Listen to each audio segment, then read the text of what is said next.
আজকে চাল কুমড়োর একটা রেসিপি শেয়ার করব। প্রথমে কড়াইতে আমি চাল কুমড়োগুলো দিয়ে দিচ্ছি।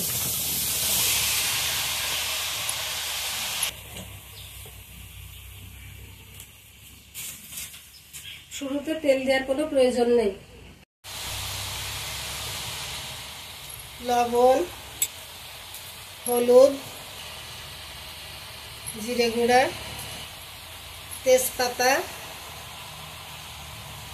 চেরা কাঁচামরিচ,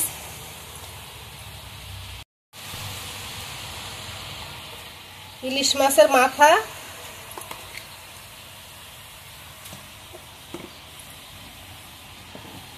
এখন এগুলো দিয়ে আমি ঢাকা দেব, পানি বের হবে।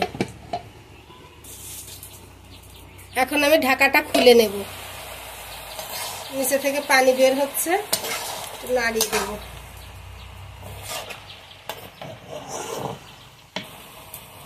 এখন আবারও ঢাকা দিয়ে ঢেকে দেব।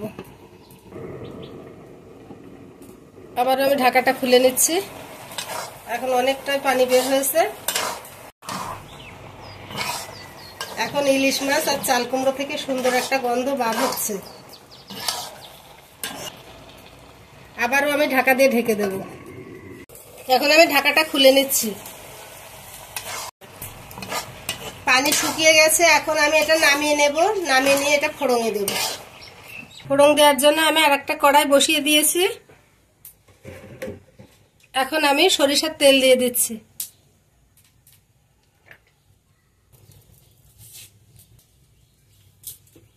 তেল গরম হয়ে গেছে।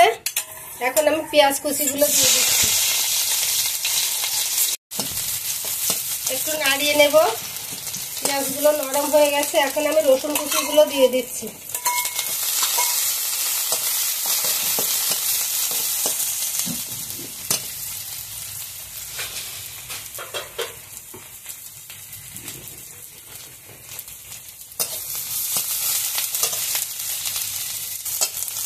পেঁয়াজ রসুনগুলো লাল লাল হয়ে গেছে। এখন আমি আদা বাটা দিয়ে দিচ্ছি।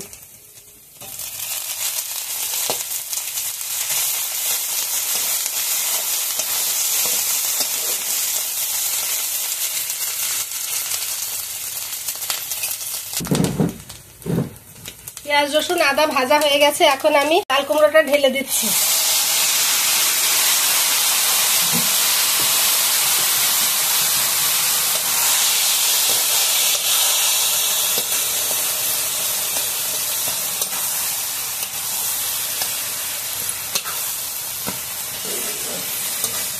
দু 5 মিনিট একটু নাড়িয়ে এটা নামিয়ে নেব।